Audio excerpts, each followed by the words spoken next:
Жалпы призрак дегенге сенесіздер ме? Әлде шынымен көрген кездеріңіз болған ба? Менде мысалы ондай жағдай болмаған үшін де призрак дегенге сенуім қиындау. Бірақ басқа адамдардың оқиғаларын көріп және естіп кәдімгідей ойланып қаламын. Аруақ жайлы тақырып кей-попта өте жақсы таралған. Аруақ, мистика жайлы айтпаған кей-поп топтың өзі жоқ шығар. Бүгінгі роликте кей-поптағы айдолдардың призракты өз көзімен көріп қана қоймай, тіпті камераға түсіп қалған кездерін талқылайтын боламыз. Сәлем, сіздермен Диана Q. Біз бастаймыз. Абайлаңыздар, түнгі ұйқыларыңыз қашып кетуі мүмкін. Севентин тобының шоуларының бірінде топтағы барлық жігіттер астрал сияқты қорқынышты ойынға қатысып еді. Тапсырма мына бөлмелерден кілтті тауып, үйден шығып кету. Бірақ адам өлтіргіш рөлінде жүрген актерларға ұсталып қалмау керек. Егер кімде-кім ұсталып қалса, ойыннан шығарылады. Жігіттердің бірі, яғни Вону, бөлмелердің бірінде мектеп киімін киіп алған қызды көргенін айтқан. Бірақ ойынды ұйымдастырушылар актерлардың арасында ешқандай да мектеп киімін киген адамның жоқ екенін, тем более қыздың болмағанын айтқан. Барлық адам өлтіргіш актерлар тек ер кісілер ғана болған. Бірақ тек Вону ғана емес, топтағы тағы екі жігітте сол қызды көрген екен. Алайда олар сол актерлардың бірі ғой деп ойлаған екен. Мына кадрда байқасаңыздар болады. Бөлмеде ешкім жоқ, бірақ жігіттердің бірі біреуге тікелей қарап тұр және сәлемдеседі. Бөлмеден шыққан соң, мен сол қыздың тіке көзіне қарадым деп айтқан екен. Кейін барлығы болып светті жағып сол жерді тексеруге барады, бірақ ештеңе таба алмады. Ал енді өте мұқият болып іздеген фанаттардың айтуы бойынша, шынымен де мына жерде отырған мектеп оқушысын байқауға болады екен. Айтқандай, бұл жігіттер ойнаған ойын заброшенный жерде болған. Егер хайп үшін жасалынған болмаса, шынымен де аруақ болуы мүмкін.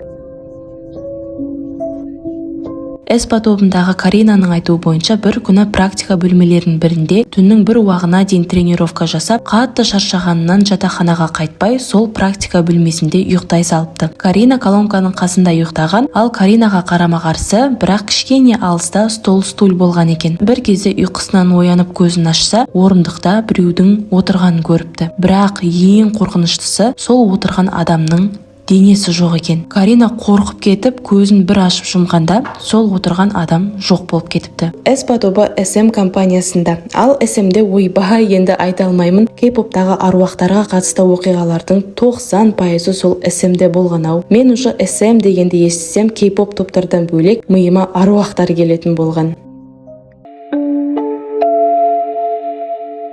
Stray Kids тобындағы Минхо үйінде отырған еді. Бір уақытта телефонынан біреу видеозвонокпен хабарласып қалады. Ол Минхоның жақын араласатын досы екен. Досы менің інім үйде ұйықтап жатыр деп айтып, інісінің телефонынан көрсетіпті. Минхо қой онда інің ұйықтасын, ертең сөйлесеміз деп телефонды қойыпты. Ертесіне Минхоның сол досы обедте ұйқысынан тұрып, шомылып жұмысқа кетіп бара жатқанында інісінің әлі тұрмағанын байқап, бөлмеге барса, ол жақта ешкім жоқ. Кеше түнде кроватта інісі ұйықтап жатқанын Минхо да, досы да анық көріп еді. Бірақ ешкім жоқ. Ой, Диана, мүмкін ағасынан бұрын үйден шығып кеткен шығар деуге асықпаңыздар. Минхоның досы інісіне звондап, үйден қашан шығып кеттің деп сұраса, қуасың ба, мен кеше үйге келмедім ғой деп айтыпты. Минхоның айтуы бойынша, досы да, Минхо да телефоннан кроватта біреудің жатқанын анық көріпті. Басын көрген, қолын көрген, ал негізінде кроватта ешкім жоқ болып шықты. Сонда кім болды? Олардың көздеріне көрінді ме, әлде кроватта шынымен де басқа адам болды ма? Түсініксіз. Тин Топ тобының жігіттері фотоға түсіп еді, мына терезеге қараңыздар.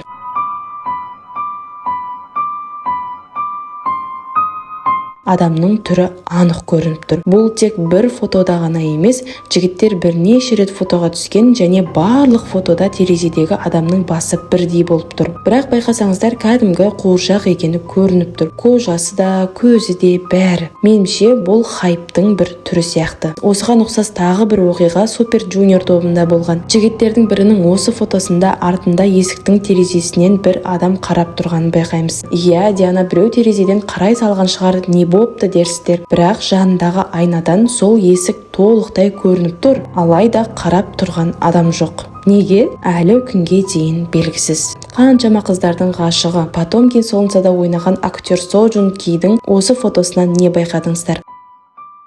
Артындағы айнадан адамның басы сияқты силуетті көруге болады. Адамдар ол точно аруақ деп ойлап жүргенде, фотоны түсірген фотограф суреттің оригиналын көрсетіп, ол жай ғана монтаждың әсерінен пайда болған нәрсе. Ал оригинал фотода ондай ештеңе жоқ деп айтты. Я, шынымен де әншейін светокоррекцияның өзі аруақ жасай салады екен ғой. EXO тобын атақты қылған Growl әнінің клипінде де адамдар аруақты байқады. EXO тобы қай компанияда? Әрине SM. Ал SM-ді аруақтар жақсы көретін уже бәріміз білдік. Так, клиптің осы бөлігіне мұқият қараңыздар. Бірдеңе байқадыңыздар ма? Көбіңіз байқамадыңыздар-ау. Терезеге қараңыздар. Жақындатсақ терезенің артында біреудің қарап тұрғанын көреміз. Фанаттардың айтуы бойынша стафтағы адамдардың біреу болуы мүмкін екен. Бірақ сонда да қорқынышты болып тұр, иә. Ақыры EXO-ны айттық, онда тағы бір мистиканы айта кетейін. Бұны енді әшейін адам ғой, стаф қой деп айта алмайсыздар. EXO-ның Call Me Baby әніне клипі.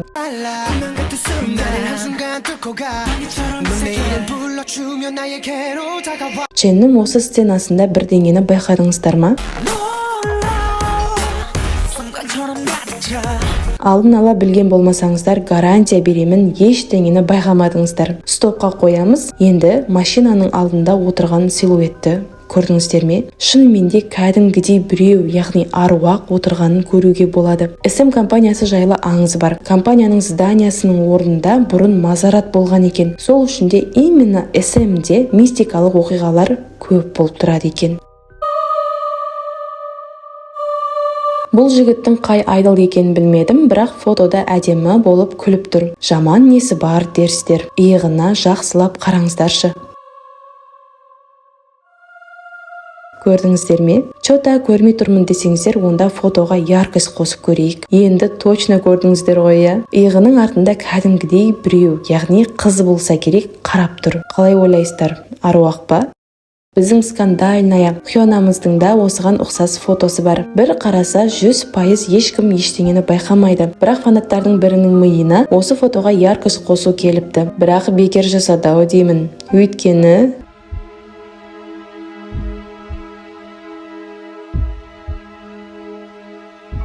қорқып кеткен болсаңыздар, өздеріңізді басыңыздар. Өйткені көбінесе бұндай фотолардағы адамдар, силуеттер, олар жай ғана стаф болып шығады. Олардың жұмыстары айдолдарға көмектесу, бәрін қадағалау болғандықтан, кейде сондай кадрларға бір түрлі болып түсіп қалады. Мысалы, соның бірі BTS-те. Өзім көріп күлкіден жарылдым ғой. Намжунның қасында осы фотода кім бар деп ойлайсыздар? Чонгук. Түріне қарасаңыздаршы. Егер BTS-ті танымайтын адам осы фотоны көргенде точно қорқып кетуші еді. Ал біздер тек күлеміз. Дұрыс па? Көбіміздің сүйікті NCT тобындағы Джихён да әбден фанаттарды қорқытып еді. Канадаға барған кезінен осы фотолармен бөлісті. Қарап тұрсаң қорқынышты түгі жоқ қой дерсіздер. Бірақ сіздерге бір мүмкіндік берейін. Мұқият қарап көріңіздерші. Что здесь не так? Жарайды, өзім айта салайын. Джихённың аяғына қараңыздар.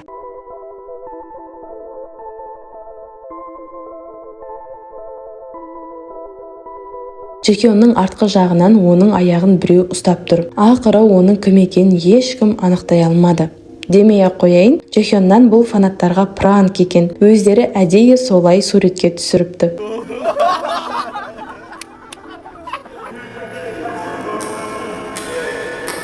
Бұл мейлі пранк екен, бірақ мынау ше?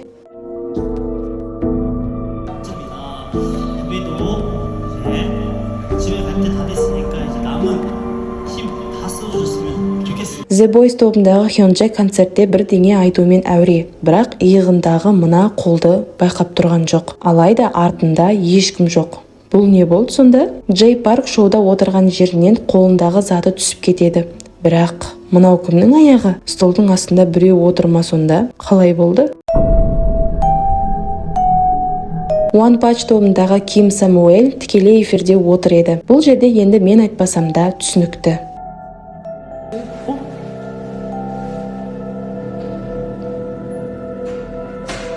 Oh my god! Wait, you guys saw the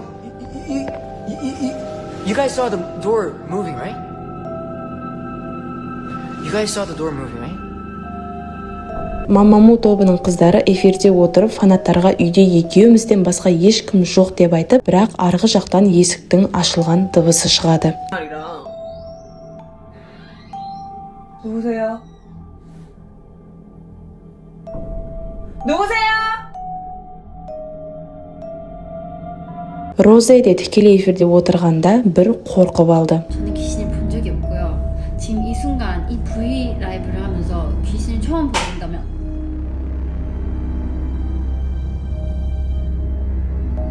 저 지금 장난치고 있었는데 지금 무슨 소리 났어? 뭐 떨어지는 소리. Эфирде болған тағы бір қорқынышты жағдай, жігіттер фанаттары үшін билеп жатқанда телевизор өзімен өзі қосылып кетеді.